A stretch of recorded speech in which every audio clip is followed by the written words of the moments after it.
Nak tarik non-Malay, kau kena buktikan yang kau ni tak resis. Betul. Itu yang penting.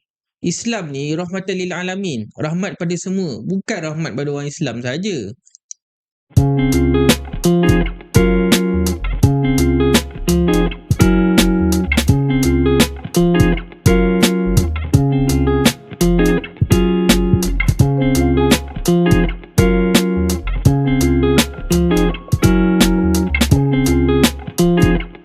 Okey, kembali lagi kita dalam sesi kedua soalan jawab episod 39, dan sesi kali ni confirm tak dinafikan aku sebagai moderator tetap tidak akan merespon sangat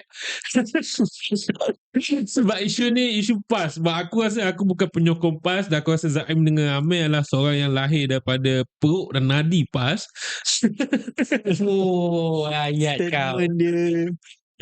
Tapi isu PAS banyak. Aku tertarik dengan isu PAS ni sebab PAS ni dinampakkan sebagai musuh utama kerajaan Madani. Gitulah aku nampak kan. Dengan isu Dajjal ni, dengan isu pelbagai ni, dengan isu tak cukup jumlah ni, dengan isu jumlah cukup ni. Banyak PAS ni. Tapi benda paling penting, banyak statement dikeluarkan PAS ni. Okey. Tapi statement tu untuk korang nilai dia okey tak okey, korang kena dengar lah podcast ni. Macam mana podcast ni berfungsi, macam mana podcast ni mendengarkan isu. Betul. So topik pertama, PAS cadangkan kahwin non-Malay untuk tarik undi.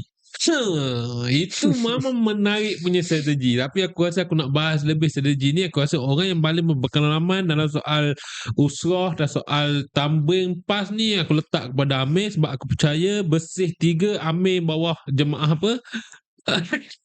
Markaz PAS. Cerita lama janganlah ulang. Okay, Amir.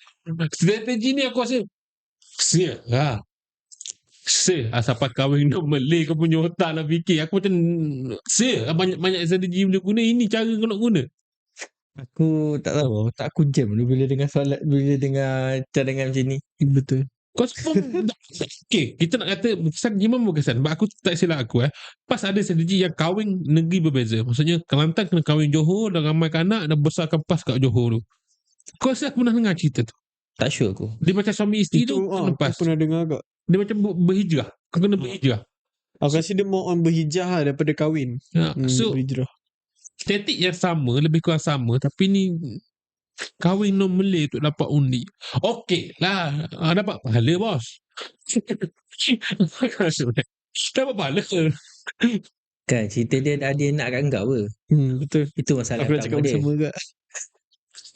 Kalau yang datang muka macam Sanusi, kau jangan pandang rendah. Dia seorang yang ahli politik, kahwin 2 tak kena maki.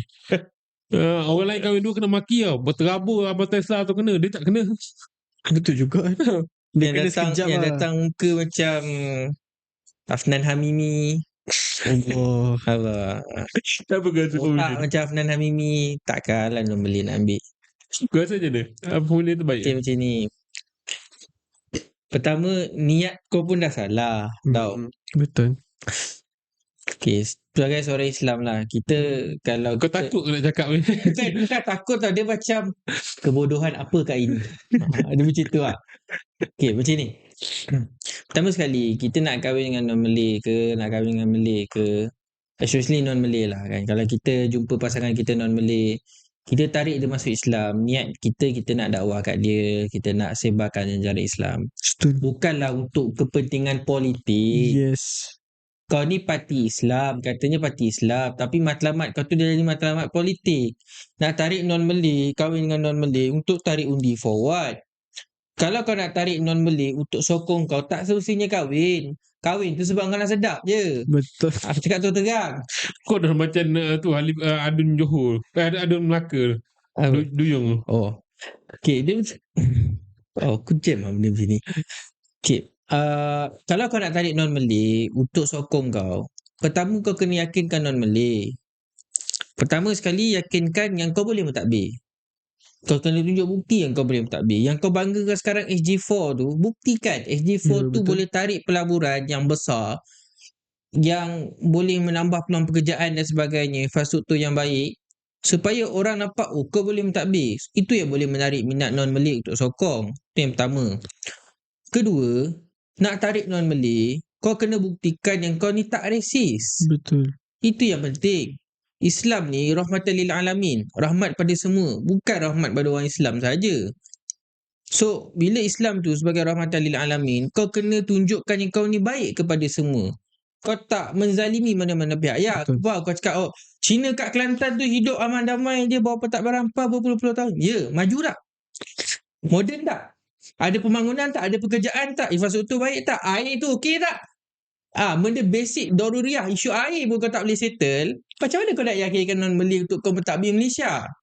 Dan keadaan sekarang, ekonomi kita dah makin baik, ringgit kita makin kukuh. Ni kalau letak bawah PAS, aku rasa RM5 confirm sampai $1. Syarif Sulaiman Menteri Kewangan, confirm RM5 $1. Kau personal betul dah.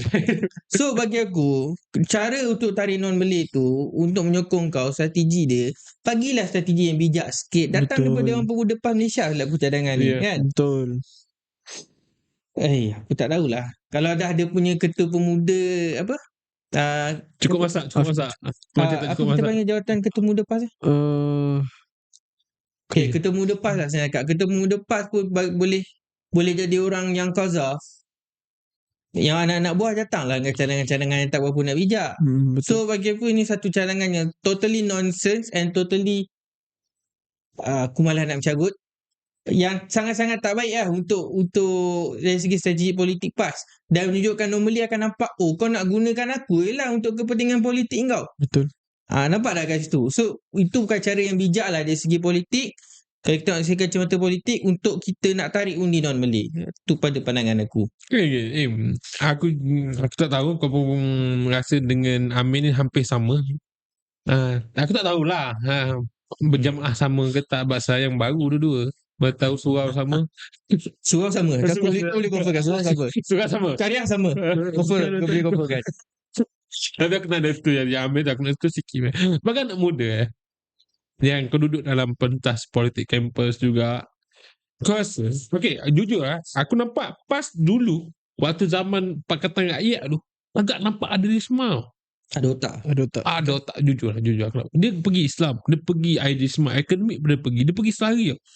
So sekarang dengan kau tengok sekarang kat kampus, siswa PAS pun dah kadang-kadang pening, kadang-kadang confused pun kan. Macam mana orang yang berideologi PAS ni nak tarik anak muda selain pada dengan cara Islam? Motor lah. RZ member. Janganlah. Itu macam kau tengok betul satu kandung sangat. Anak muda yang akademik, maksudnya anak muda yang future pemimpin. Because aku risau PAS ni kehilangan pemimpin yang bijak, intelek. Takkan harap ke Nurul Puah dia orang yang ahli paling bacok tu je. Kau rasa memang dah lama hilang. Ni. Senang patung dia. Kau apa rasa? Dia macam biasa lah, kau kena buang walak. Dia macam ni lah. Kau bijak, kau pandai, kau ada degree, kau ada master, kau jadi walak, terus bodoh. Dia dah tak pandai, dah tak apa dah. Dulu kenapa PAS zaman dulu ada geng-geng berotak yang berakal ni? Sebab sekarang dah jadi amanah. Sebab dia orang bukannya geng-geng walak yang patuh perintah. Dia dengar pada syura, dia dengar pada muktamar, dia ikut Tuan Presiden apa semua. Tapi dia still ada sense of, anak rasa benda ni salah lah, boleh tak nak tegur. Budaya macam tu sekarang dah tak ada dalam PAS. Semua ikut je, ikut. Yang atas kata ni, kita buat macam ni. Mursyidul Am dia kata macam ni, kita buat gini. Dah tak ada dah, anak rasa macam salah lah, boleh tak nak tegur. Tak ada. Budaya macam tu dalam PAS common. Dia bukan setakat common, dia membiak-biak. Kau tak boleh nak create lagi budaya yang cukup intelektual dalam kalangan PAS.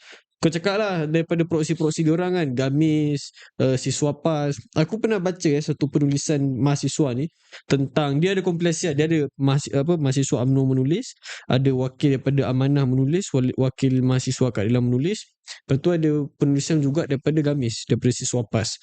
Aku baca, aku macam ya Allah, ni benda apa yang dia tulis? Sebab benda tu cakap pasal mahasiswa tau. Okay, bayangkan mahasiswa aktivism. Dia cerita pasal budaya keilmuan Abbasiyah something, and then entah diputar pasal dalil akli, pak mahasiswa tak korel langsung, dan kait pula tu dengan mahasiswa. Dia just campak je, jauh pusing. Kau bayangkan daripada Abbasiyah kau pergi mahasiswa Malaysia, to that point punya low. Aku baca, aku macam UMNO siswa tulis lagi cantik daripada siswa PAS. Aku tak tahu nak kata apa. So dia macam ni. Kau try lah nak nampak bijak, tapi selagi mana kau buang PL kau yang mana kau tak boleh nak tegur, tak boleh nak ditegur, tak boleh nak betulkan, selama-lamanya dia akan lahirkan orang yang kau tuang lah otak kau kat jamban.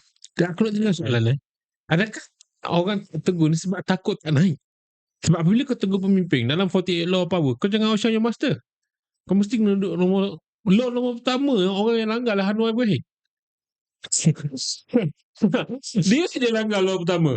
Dia orang mana dia yang langgar dan dia berjaya. Betul. Dia dua menteri. Dia je langgar law pertama. Orang lain tak pernah langgar law pertama lagi. Tak pernah nampak dalam tu langgar Najib Razak. Tak ada. Semua follow baik punya bos tu. Ada. Siapa? Muhyiddin langgar Najib Razak jadi Perdana Menteri ke? Okay, orang kedua. Okay, dalam list kita. Dia follow. Yang tak follow 48 law power. Sebab aku fikir yang macam walak ni, yang on dia apa bos cakap atau ketua cakap, mereka takut mereka tak naik. Kau rasa macam tu ke atau sebaliknya? Kau memang sistem PAS ni didoktrin kan? Dia sistem. Doktrin. Sistem dan doktrin. Why? Wilayatul Faqih, sistem kepimpinan ulama tu. So maksudnya kita hanya kena percaya je nama Yes. kita.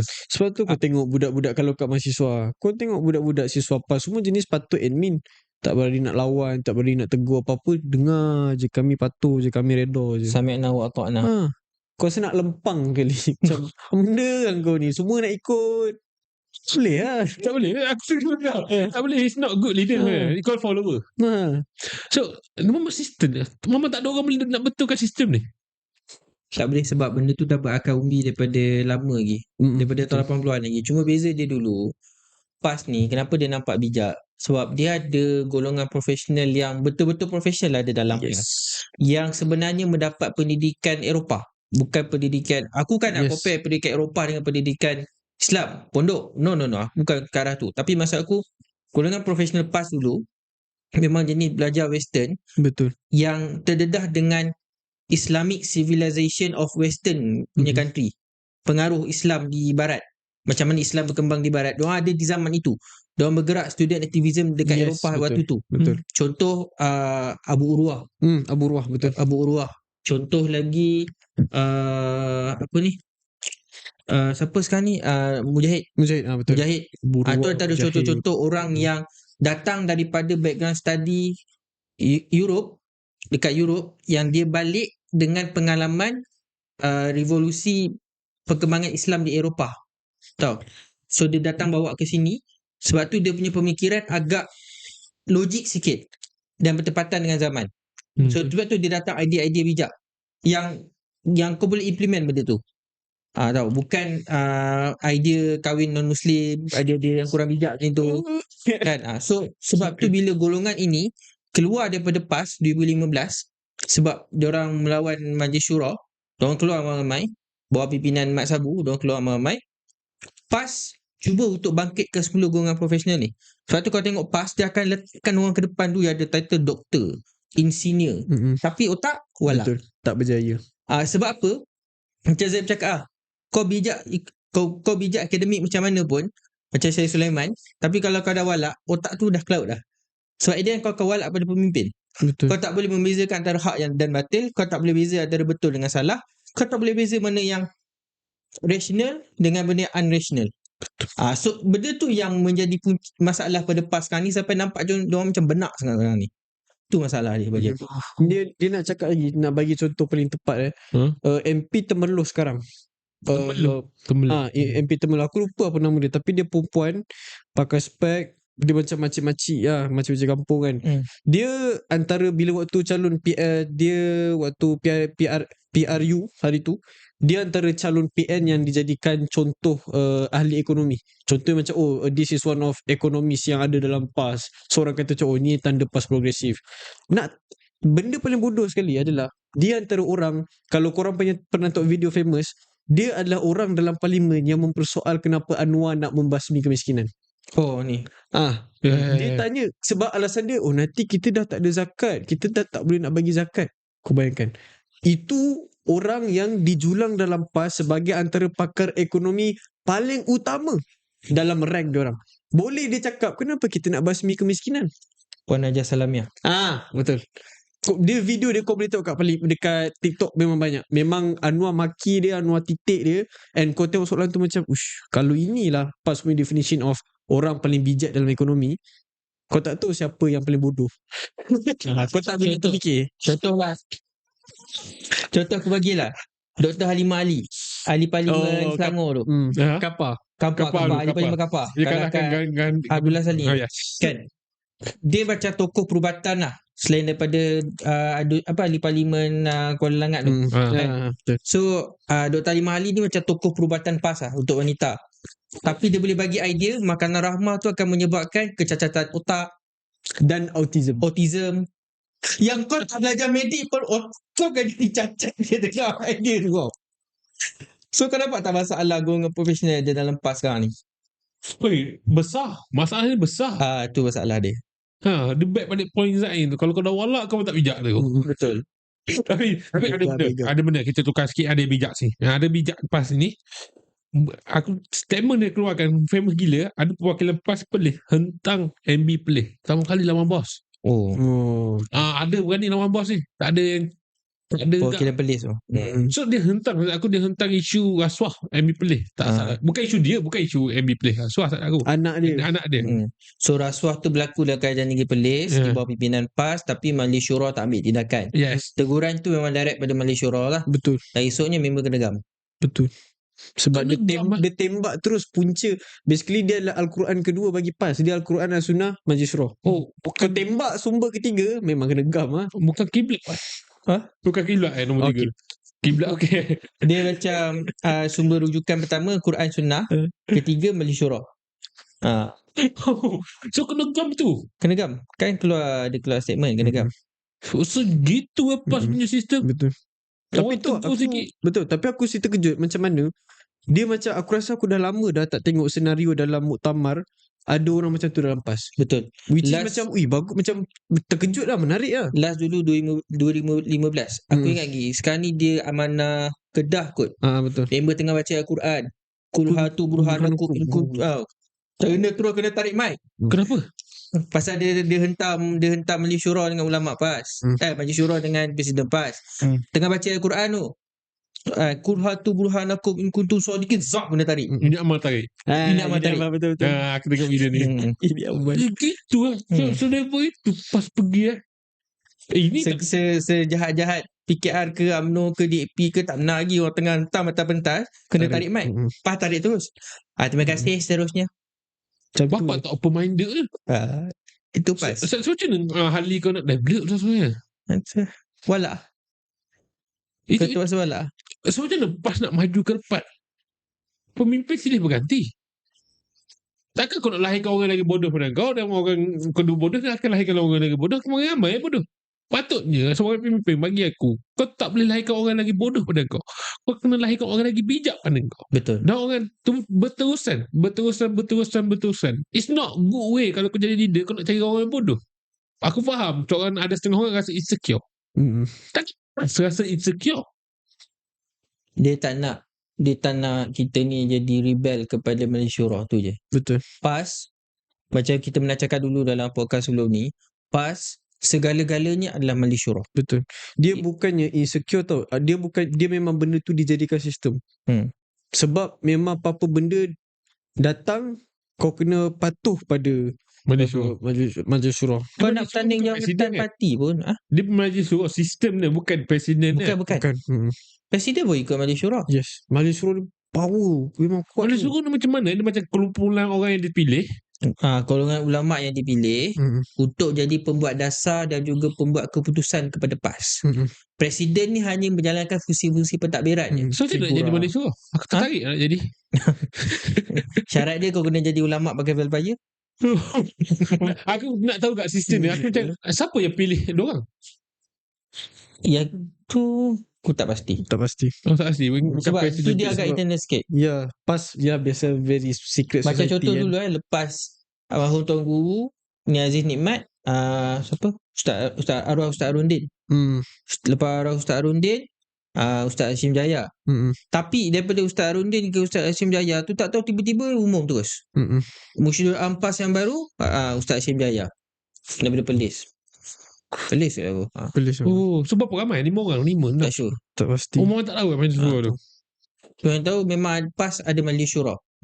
So technically kalau contoh katakan kita ada Perdana Menteri daripada PAS, the real PM is not PM PAS tu lah, Majlis Syura Majlis tu. Syura.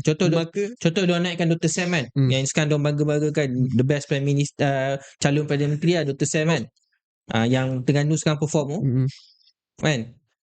Kalau dia naik jadi Perdana Menteri tu puppet dia decision making Majlis Syura. Maka jadilah Wilayatul Faqih. Capailah dia punya objektif. Kabinet bentang idea apa semua, Perdana Menteri nak buat keputusan Majlis Syura dulu. Takkan Majlis macam tengah meeting kabinet macam kau je. Tak, dia kena bawa dalam meeting Majlis Syura dulu. Baru dia buat keputusan. Macam itulah kerajaan-kerajaan negeri. SG4 kalau Majlis Syura tak lulus, tak jadi. Segitu Hidup Wilayatul Faqih. Tak, siapa yang dalam Majlis Syura ni bagi nama sikit? Oh, power-power. Antaranya ni Marzuki Yahya ke apa? Ustaz nama dia? Marzuki ya, Ustaz selaku. Marzuki Ustaz Yahya. Marzuki ni sebagai apa? Dia spokesperson dalam Majlis Syura. Macam Majlis Syura kan ramai ulama, tapi dia adalah orang yang key speaker lah. Dia akan cakap spokesperson apa semua, menjawab apa semua. Dia yang hari tu usik-usik Sanusi sikit. Macam tu lah. Oh, dia usik macam mana? Dia usik sebab waktu tu kan ada yang kes yang perwakilan muda Perlis tu kritik something pasal Sanusi. So Ustaz Marzuki Yahya tu mulakan speech dia dengan usik-usik sikit Sanusi lah. Nak tunjukkan yang diorang macam rapat, tapi diorang pun tahu what kind of boundaries yang diorang letakkan kat Sanusi. Tu yang Sanusi minta maaf tu. Macam tu lah. Aku macam tak tahu. Ada ramai 15 orang. Doktor ke apa dia? Okey. Musyirul Am Tuan Guru Datuk Haji Hashim Jasid. Jasid bukan Hidayah, sorry. Adun ke pernah ada Tak. Oh, dia bukan ahli politik. Ni bekas MB Kelantan Ahmad Yaakob. Oh ya, betul. Ahli dia Presiden, Timbalan Presiden, Ustaz Idris Ahmad, senator yang Kan dia macam Biro Paul je. dia kalau PKR Biro Pol lah sebenarnya, tapi Biro Pol tak ada kuasa decision making kan. Tapi ni ada kuasa decision making. Semat tu. So kebanyakannya tu lah, kebanyakannya ulama lah. Betul. Ada perempuan juga. Siapa?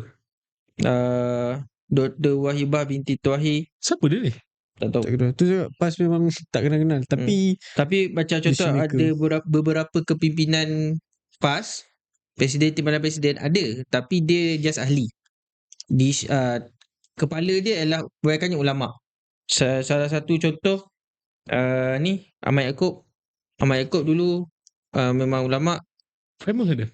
Ahmad Yaakob dia dalam PAS orang nampak dia sebagai ulama ah. Macam Tuan Guru Haji Hadi lah. Haji Hadi pula, sorry. Tuan Guru Ni Aziz. Okey. Kita macam tertarik dengan isu PAS ni. Okey, tak apa. Kita pergi satu lagi. Dalam ini berkaitan dengan pemuda PAS cadangkan usul PMF letak jawatan. Ini benda yang paling aku tunggu. Okey. Aku nak start dulu kan? Aku nak bagi orang yang sikit. Sila. Aku bagi orang yang sikit. Aku macam terkejut. Ada usul. Dia usul. Dia cadangkan dalam pemuda PAS betul. Dia macam pembahas buat usul. Kalau ramai-ramai sokong, jadilah usul parti. Tak ada usul lain lagi nak bawa ke? Bukan sepatutnya pembincangan parti ni atau pemuda-pemuda parti berjumpa. Dia lebih fokus kepada parti sepatutnya. Betul. Dia lebih pada dasar atau cadangan parti nak buat apa. Lebih macam tu. Aku nampak tu. PAU pun macam tu juga. Betul. Perhimpunan Mahasiswa UMNO pun macam tu juga. Walaupun ada selit bosku sikit belakang-belakang. Tapi it's work pada parti tu. Ada banyak cadangan lain, tapi cadangan yang di-highlightkan pasal PMX, kahwin. Tu lah. So mana boleh datang idea-idea macam ni? Siapa yang bawa ni? Tapi dia pemuda PAS punya cadangan kali ni memang, usul kali ni memang nonsense banyak. Bengong. Aku masuk sikit pasal PMX ni. Silakan. Okay. Basically, Dewan Pemuda PAS Selangor yang cadangkan usul ni, tak silap aku. Bawa usul ni. Kalau aku salah, aku minta maaf. Selaku Dewan Pemuda PAS Selangor cadangkan usul untuk PMX segera meletak jawatan. Ramailah orang PAS sokong, takbir apa semua kan. Takbir. Oh, akbar je. Soalan pertama aku, sejak bila perlembagaan kita dah pindah Perdana Menteri kena letak jawatan atas desakan parti politik? Perdana Menteri ikut undang-undang hanya kena letak jawatan bila mana dia hilang majoriti dalam Dewan Rakyat. Betul. Benda ni benda basic dalam perlembagaan yang takkanlah ahli-ahli parlimen korang ni tak faham, sebab ahli-ahli parlimen korang yang kononnya paling power, paling ramai kat dalam Dewan Rakyat sekarang ni, semua waktu akad sumpah jawatan kata nak menjaga, melindungi, mempertahankan perlembagaan. Takkan benda basic ni pun kau tak tahu? Kan? Itu yang pertama. Kedua, macam mana Perdana Menteri tu nak letak jawatan sedangkan dia ada 2/3 majority dalam Dewan Rakyat sekarang ni? Lah kalau dia sakit ke, Betul. on the way nak arwah ke, Hmm. itu mungkinlah kena letak jawatan sebab atas masalah kesihatan. Tapi kalau sihat walafiat, boleh buat kerja, for what reason dia nak letak jawatan? Atas desakan kau. Kau siapa? Who are you? Dia macam nak bagi signal kepada tu kok. Nak bagi tekanan. Kau turun ke jalan pun Perdana Menteri takkan letak jawatan lah, sebab majoriti dalam Dewan Rakyat menyokong Perdana Menteri. Yang kau kata dah cukup jumlah sampai kesudah tak ada cukup jumlah tu, kalau betul lah kau cukup jumlah, bawa usul undi tak percaya pada Perdana Menteri dekat dalam Dewan Rakyat tu, sidang akan datang ni, bawa usul undi. Tengok siapa menang siapa kalah. Di sana Perdana Menteri ada 2/3 majority. Betul. So bagi aku, cadangan ni memang satu bertentangan dengan undang-undang, dengan perlembagaan. Aku faham PAS pernah ada satu zaman prinsip perlembagaan tu adalah undang-undang kafir, tapi kau kena ingat presiden kau sendiri pun akad sumpah berpuluh-puluh tahun jadi ahli parlimen pun cakap nak angkat perlembagaan, kan? So Undang Tagut. undang Tagut dulu kau cakap kan, Gila. tapi tiba-tiba kau boleh tukar aku punya prinsip. So bagi aku basically, satu, memang kau dah bertentangan dengan undang. Kedua, is dari segi politik dia memang nonsense. Kau decide kerajaan tu ada 2/3 dia nak undur sebab desakan kau, who are you? Ketiga, kalau kau confident sangat kau ada jumlah, bawa usul undi tak percaya ke Dewan Rakyat. Picture Datuk Seri Anwar pun dah flower, bawa usul, tak ada masalah. Datuk Seri Anwar boleh luluskan usul tu, bawa ke Dewan Rakyat, bawa Dewan Rakyat undi. Nak tengok siapa yang ada majoriti sebenarnya. Betul. Kalau tak ada majoriti, duduk dan diam, tunggu sampai pilihan raya akan datang, baru kita pilih Perdana Menteri baru. Betul. Itu pun kalau kau menang lah. Kau tengok PAS makin lama semakin pelik. Bukan pelik, pelik lah. Pelik, aneh. Aneh lah. Dia tak macam dulu. Aku rasa PAS boleh makan lagi ke Pak Yu akan datang ni. Berat lah soalan menilik masa depan. Ya kan, kita kan lindung je Pak Dalang. So jangan menilik sikit kan. Jagaan kau. Of course kita punya wishful thinking, kita akan anggap PAS tenggelam. Tapi it is sad to say yang mana sentimen-sentimen macam ni dia takkan affect image kebanyakan orang Melayu terhadap PAS. Kita bagi contoh mudah. PAS blatantly adalah parti yang dia macam kau boleh kata banyak parti adalah parti yang dangkal ataupun cetek ataupun bahasa kasarnya bodoh. Tapi nothing resembles the word bodoh itself setepat dan sejitu PAS. Kenapa kita kata begitu? Kita dah ada banyak rekod parlimen, ahli-ahli parlimen dia mengeluarkan statement yang di luar nalar. Tadi kita cakap pasal Halimah Ali cakap pasal makanan autism. Tadi yang MP Temerloh cakap pasal kenapa nak membasmi kemiskinan. Banyak statement yang mereka keluarkan tu adalah statement yang kau bagi budak 12 tahun fikir pun, kenapa statement ni keluar macam tu. Jelas, mesti they garner a lot of support. Kenapa? Pertama, sistem walak. Benda tu terbukti berkesan. Orang tak boleh nak question, orang akan patuh, orang akan ikut. Maka benda tu dia bukan reflect hanya pada parti tau, dia diterjemahkan juga dalam masyarakat tersebut. Kita lahirkan masyarakat apa? Masyarakat yang jadung, yang jahil, bodoh, sombong. Itu adalah masyarakat yang kita inginkan apabila PAS menang. Pertama. Kedua, nak tak nak, kau tunjuklah betapa bobroknya dasar mereka, betapa bobroknya peranan mereka, betapa jahil dan peliknya statement dan juga pemahaman mereka. Alih-alih orang akan kembali balik kepada hujah, apalah, mereka memperjuangkan Islam. Kau nak cakap apa? Kau nak cakap parti Islam ni betul perjuangkan Islam. Nama PAS didokong oleh ulama. Dalamnya ada ulama. Dia macam kita boleh memperbetulkan kata yang kita boleh bagi penerangan. Tapi kau nak bagi penerangan berat dekat orang kampung Batu Tiga, mana-mana pelosok, orang still akan nampak tapi ramai ulama sokong. Semudah kita bagi contoh Tapi ini bukan mengkritik individu tu. Ini just bagi contoh. Contoh Ustaz Azhar Idrus menyokong PAS. Itu dah cukup mudah untuk apa orang kata, mencairkan hati jutaan orang Melayu untuk menyokong PAS. Semudah begitu. Maka kita boleh katakan untuk PRU akan datang, PAS akan maintain base support dia, base voter dia. Timur Tengah ataupun Timur Tengah pula di Pantai Timur ataupun certain area memang kuat PAS, dia akan makan. Itu memang kita susah nak tembus. Tetapi adakah dia boleh tembus ke certain kawasan baru yang maybe intellectual sikit? Maybe a bit sukar. Kerana apa? Kerana aku cakap based on our punya situation sekarang, ekonomi baik, ringgit okey, pelaburan okey. The only thing yang kita kurang nak makan dan juga tak boleh nak protect sekarang adalah kos sara hidup. It's all about the sentiment. Kita boleh makan sentiment itu, kita boleh convince the voter. But the issue is, bolehkah kita? Sebab kita dah banyak mengkhianati janji-janji kita kepada base voter kita. Nak lawan aku? Tak ada nak lawan. Ya. Nak lawan Akta Draconian? Tak ada lawan. Nak repeal Seditious Acts? Tak ada.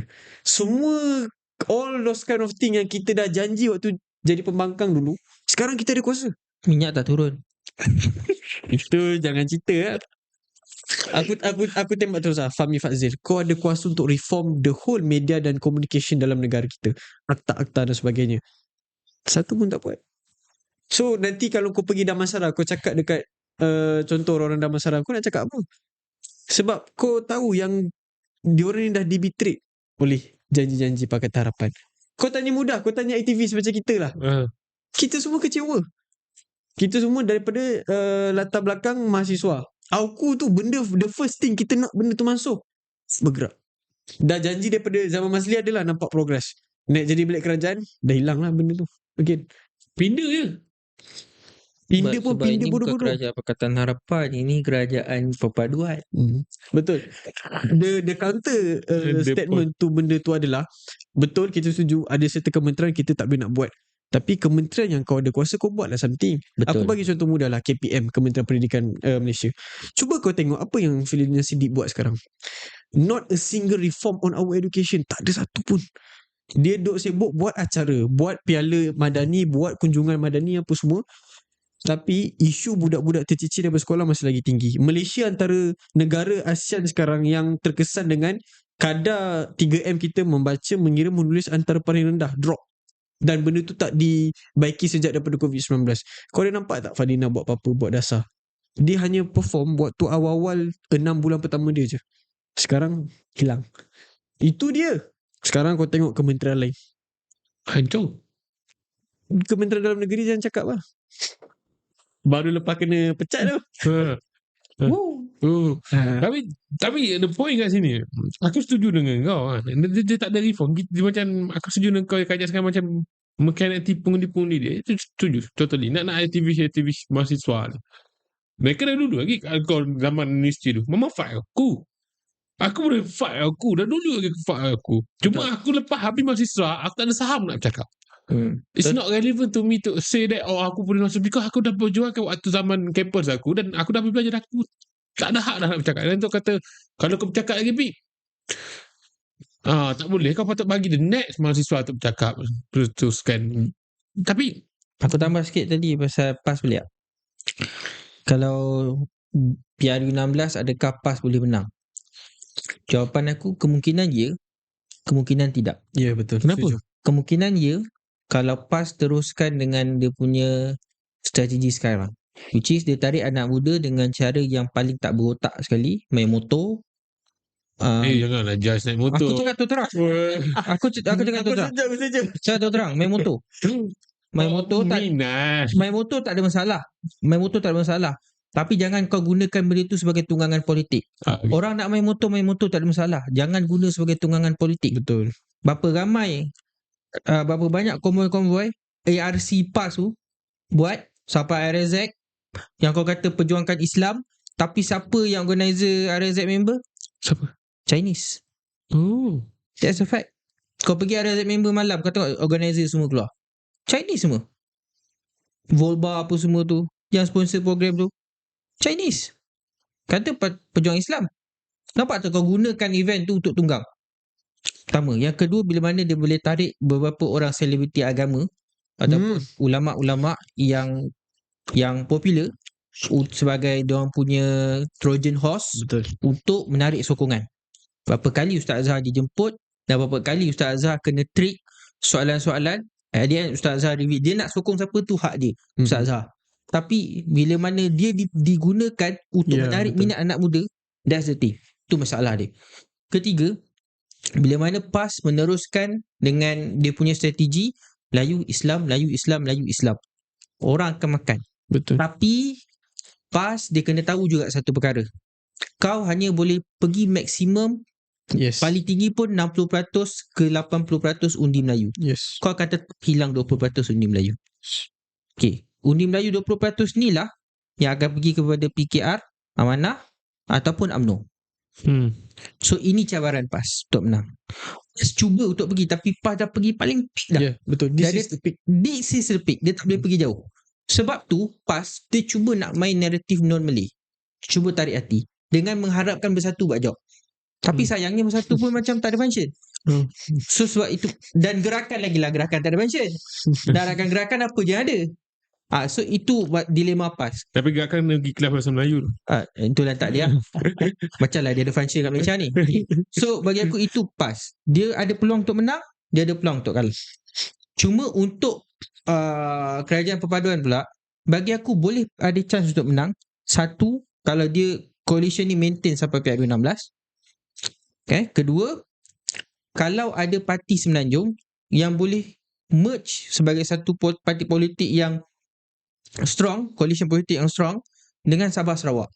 Sebab PAS kelemahan dia satu. Dia nak pegang Malaysia, dia tak boleh pegang Semenanjung je. Yes. Sabah Sarawak dia kena pegang juga. Betul. Tapi Sabah Sarawak tak bagi muka kat dia orang. Betul, langsung. So Sabah Sarawak kalau boleh merge dengan satu parti Semenanjung, PAS akan habis. Dan lama-lama dia punya populariti akan turun. Sebab dia dah pergi hype habis dah. Betul. Sebab PAS dah tunjukkan dia guna short term punya hype, dia boleh pergi. Yes. PN best, abah, Zak, Terengganu semua hijau. Kan? Tapi Hijau baik.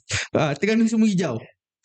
So benda tu dia boleh buat, tapi dia dah sampai hype dia.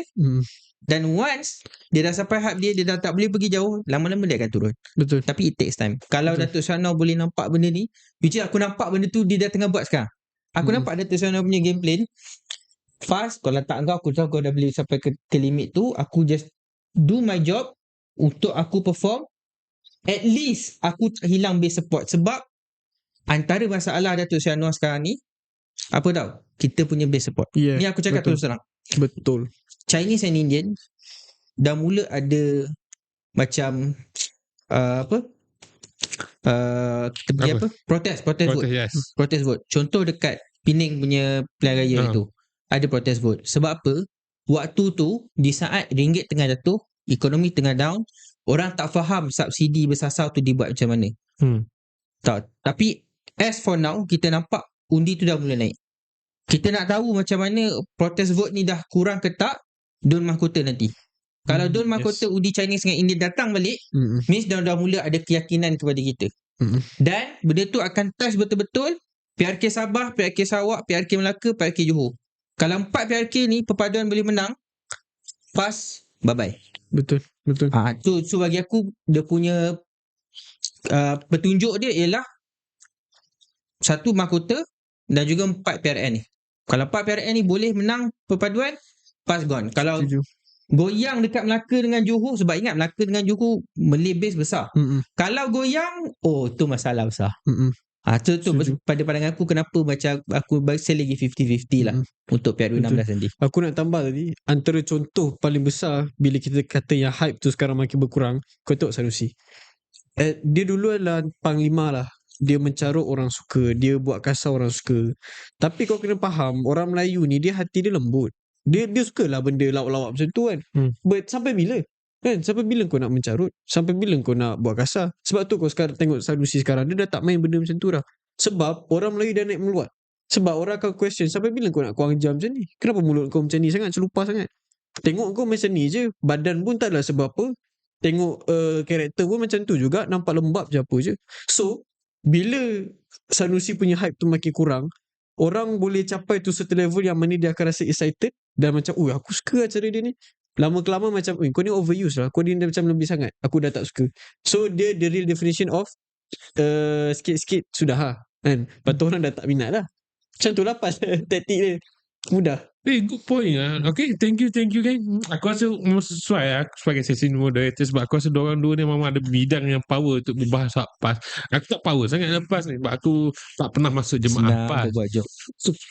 So aku rasa kita close kat sini. So jangan lupa untuk subscribe, follow, like, and TikTok kita makin lama semakin boom, semakin on lah. YouTube pun semakin lama semakin tinggi subscribe dia, view pun naik. So thank you pada penonton kita semua. So jumpa Terima lagi kasih. Okay, minggu thank you. akan datang.